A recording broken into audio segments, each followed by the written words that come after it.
Bonjour YouTube, est-ce que vous allez bien? J'espère que vous avez passé de bonnes fêtes. Moi ça va, comme vous le voyez on est 25 décembre, plein soleil, ça ne peut qu'aller bien. Bon aujourd'hui un peu de blabla, on va parler de l'opération, avant, après, la première semaine, qu'est-ce qu'on fait? Bon, spoiler alerte, pas grand chose, mais c'est quand même intéressant. Alors déjà, commençons par le avant. Même si je vous ai fait, excusez-moi, une vidéo la semaine dernière, c'est intéressant quand même de faire le avant, mais on va dire la journée avant, parce que c'est quand même assez spécial.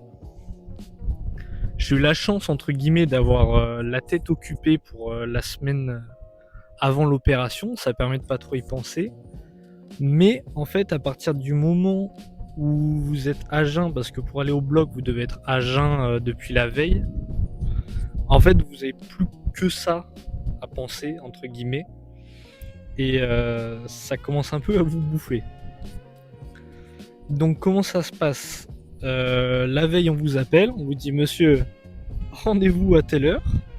Moi, je passais en début d'après-midi, c'était une chance, je pense. Je vous expliquerai pourquoi, mais du coup, à jeun, vous réveillez le matin, vous commencez à douter pourquoi j'y vais. Parce que finalement, en fait, avant d'aller à l'hôpital, on marche très bien, on vit, on n'est pas emmerdé. Donc ça fait vraiment réfléchir de pourquoi j'y vais, quoi, finalement. Mais bon. Après, arrivé à l'hôpital, donc moi j'avais rendez-vous à 14h. J'avais vraiment, vraiment faim parce que c'est à jeun de bouffe, bien sûr, mais aussi à jeun d'eau, pas le droit de boire. Et 14h, quand on n'a pas bu depuis minuit la veille, c'est un peu long, on n'est pas des chameaux, mais on fait avec. Après, une fois que vous êtes rentré dans l'hôpital, c'est de pire en pire en pire. On vous trimballe à gauche, à droite, les papiers, on signe ça, on signe ça, on signe ça. Et qu'est-ce que vous faites, monsieur? Pourquoi vous faites l'opération? Blablabla. Enfin bref, je vous passe la partie administrative chiante. On vous met dans une chambre. Faut prendre, bien sûr, si vous avez déjà fait des opérations, vous devez connaître, mais la douche à la bétadine, etc. On met la tenue d'opération, c'est pas agréable. Et puis on attend. Et là je pense que c'est le pire. Une fois qu'on est en tenue et qu'on attend d'aller au bloc, dans la chambre et tout, vous faites que réfléchir à pourquoi je le fais, est-ce que ça va être rentable, est-ce que c'est utile, est-ce que je suis pas en train de faire une connerie, etc. Enfin bon, c'est, on va dire, c'est assez spécial, mais il faut être préparé, il faut en avoir confiance. Après, l'opération en elle-même, là on est endormi, donc il n'y a pas grand-chose à dire, si ce n'est que quand vous rentrez au bloc, etc., c'est quand même un moment assez spécial, parce que vous vous dites, je suis entre guillemets en bonne santé, et je vais ressortir de là, je vais être défoncé pendant 6 mois. Mais bon, c'est un choix à faire à un moment, voilà, c'est... Faut être sûr de son coup. Ensuite, la sortie. Donc comme je vous ai dit, moi je suis rentré début d'après-midi, ça fait que je suis sorti de l'hôpital, il devait être 18h. Et pourquoi c'est une chance? Parce que quand on sort à 18h, on a encore des restes de l'anesthésie générale, entre guillemets, des restes. C'est-à-dire que niveau douleur, etc., on n'est pas emmerdé. Et surtout pour la première nuit, on dort bien parce qu'avec l'anesthésie générale, pardon, il y a vraiment pas de problème pour ça. Hein. Par contre, après les 2 jours suivants, en fait, alors ça dépend des chirurgiens. Moi, j'ai eu ce qu'on appelle un redon ou un drain. C'est littéralement un tuyau qui est dans le genou qui draine le sang, et on a une petite bouteille, un truc de jus de betterave littéralement, de sang qu'on doit se trimballer avec nous pendant 2 jours. Donc c'est assez spécial. Il y a aussi des perfusions les 4 premiers jours. Donc à la main, je les ai retirés il y a quelques jours. Je vais vous mettre une photo un peu de ma main quand je les ai retirés. Ça fait un mal de chien, ça aussi. C'est vraiment pas agréable. En fait, les perfusions, on vous met toutes les 6 heures en intraveineuse, comme ça, des antidouleurs. Et en fait, pendant ces 4 premiers jours, on a les perfusions, etc. On a mal, mais on est tellement shooté que pour dormir, pour la récupération, etc., on n'est pas trop emmerdé. Et ça, pour le coup, c'est cool, quoi. Faut juste le supporter. Après aussi, le redon qu'on garde 2 jours, quand on l'enlève, ça fait mal, c'est spécial. Parce qu'en fait, vous sentez le tuyau qui sort de l'intérieur de votre genou, quoi, qui se prend tous les ligaments et les tendons en sortant, pouch. Et c'est une sensation très très désagréable. Ça aussi, il faut être préparé parce qu'on vous le dit pas. Et ensuite, on va dire la dernière phase de la première semaine, c'est quand on a enlevé le redon, quand on a enlevé les perfusions, et qu'il ne nous reste plus que les cachets d'antidouleur et finalement, comme vous voyez, l'attelle articulée. Donc là, déjà, on se sent plus libre. On n'a plus à se trimballer une bouteille. Moi, je peux marcher avec une seule canne quand je suis en extérieur, mais sinon, à la maison, en vrai, on peut marcher sans canne. Donc sur ce point-là, c'est assez cool. Mais du coup, quand on n'est plus shooté en intraveineuse, pour dormir, ça devient un peu plus compliqué parce que il faut garder l'attelle pour dormir. De toute façon, sinon, ça fait trop mal si on n'a pas l'attelle. Et les antidouleurs, même s'ils sont à l'opium, c'est compliqué. C'est toutes les nuits, vous allez être réveillé. En fait, c'est durée d'effet de 6 heures, donc vous en prenez avant de dormir. Et au bout de 6 heures, réveil. Il n'y a pas le choix. Ça aussi, il faut être préparé parce que je pense que j'en ai encore pour 1 ou 2 semaines de nuits compliquées. Mais c'est pas le pire. C'est pas le pire. On m'avait dit, ouais, tu verras la nuit, machin, les premières nuits, c'est horrible. Le plus dur, c'est pas les premières, c'est quelques jours après. Enfin bon, maintenant qu'on a fait le point un peu sur l'opération, etc., comment ça se passait, les premiers jours, on va voir un peu qu'est-ce qu'on fait d'un point de vue rééduc, parce que c'est ça le plus intéressant. Déjà, l'objectif, en fait, en première semaine, j'ai pas envie de dire la rééduc, on s'en fout, mais le but, c'est que notre genou nous fasse pas mal et on diminue au max l'inflammation. Parce qu'en fait, la mobilité, on va la récupérer, là, la mobilité, extension, flexion, on la récupère en diminuant l'inflammation au début, c'est surtout ça. Et essayer de garder aussi de l'activation des quadris. Important. Les ischios, on n'en parle pas parce qu'en fait, les ischios, si vous connaissez la méthode DT4, c'est qu'il vous prend un bout du faisceau des ischios, le semi-tendineux, il le plie en 4 et il le met comme nouveau ligament croisé. Donc en fait, il vous a charcuté l'ischio, quoi. Pour parler franchement, il vous a détruit l'ischio. En gros, dès que vous l'activez un peu sans faire exprès, que vous tendez un peu trop la jambe ou quelque chose comme ça, vous prenez un pic de douleur, c'est si vous avez déjà fait des claquages, vous devez voir un peu à quoi ça ressemble. Quand on a des petites déchirures comme ça à l'ischio, vous faites la même chose en x10, quoi. Donc l'ischio, au début, c'est vraiment pas une priorité, faut le laisser au repos au max. Et on n'y touche pas, quoi, grosso modo. Maintenant, du coup, je le disais, revenons-en au kiné.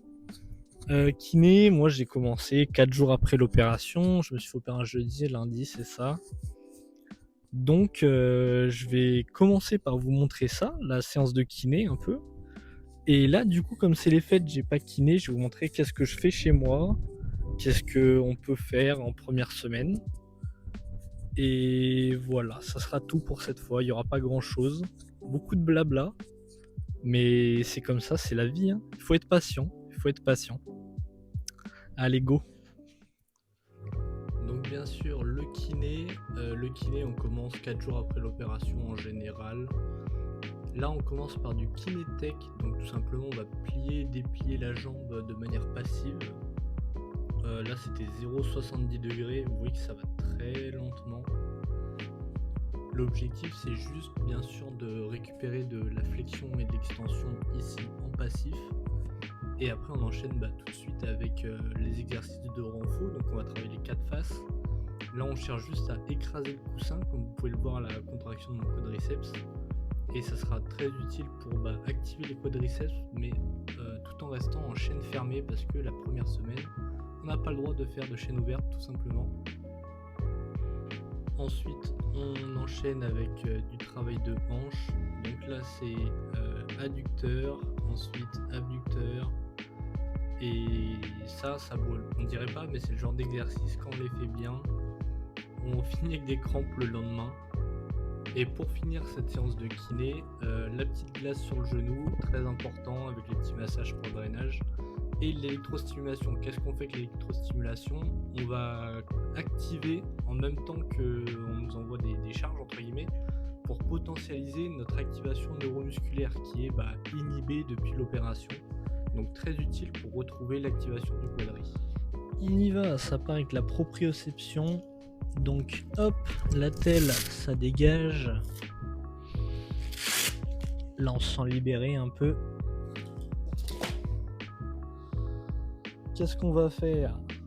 On va commencer avec hop, sur un pied. Vous voyez que je garde toujours un peu la flexion quand même pour pas activer les ischios. Après toujours la même chose, on garde les deux. Là toujours les deux points d'appui. En fait c'est parce que chaîne fermée, il faut pouvoir quand même garder un minimum d'équilibre. Ma jambe est pas si solide que ça. Alors sur les mains, je mets pas énormément de poids finalement. En fait c'est plus pour la stabilité. On essaye vraiment de charger la jambe. Et bien sûr, hop, on fait les deux jambes. Ça peut peut-être paraître ridicule, mais je vous jure que y a des courbatures après. Et pour finir, je me suis fait un petit Tabata en 30-30 abdos gainage. J'avais pas d'exercice d'abdos prévu. En fait, le but c'était surtout de faire ce qui était possible, bien sûr tout ce qui était gainage, planche, etc. C'était pas faisable. Donc c'était un peu, on va dire, de voir qu'est-ce que je pouvais faire, qu'est-ce que je pouvais pas faire, trouver les exos. Un peu pas de s'amuser, mais on va dire... Oh si, s'amuser. S'amuser c'est le bon terme finalement. Du coup j'ai fait ça pendant 10 minutes. Et ça conclut ma séance maison, parce que même si on va pas au kiné, on peut aussi faire des choses à la maison.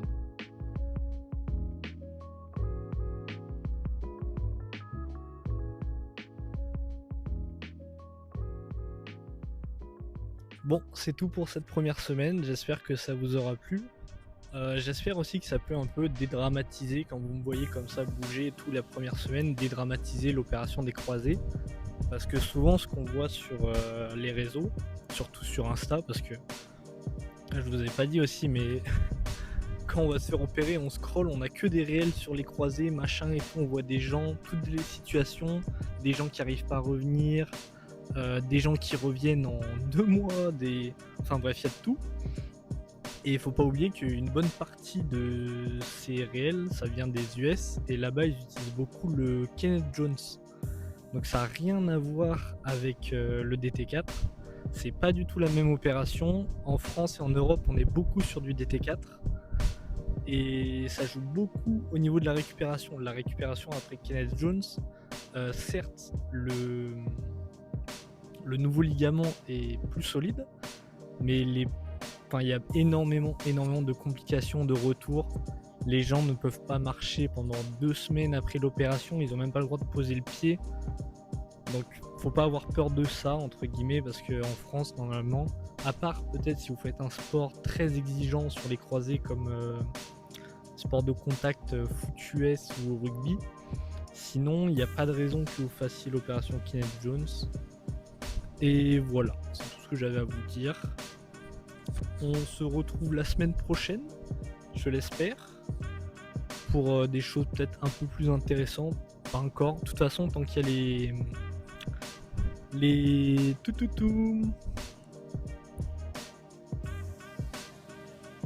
Ok, c'est bon, j'ai retrouvé mes mots. Tant qu'il y a les points de suture, on peut pas non plus faire beaucoup de choses. Parce que c'est pas refermé, etc. C'est embêtant. Mais en espérant que ça devienne plus intéressant d'ici peu. Tchuss!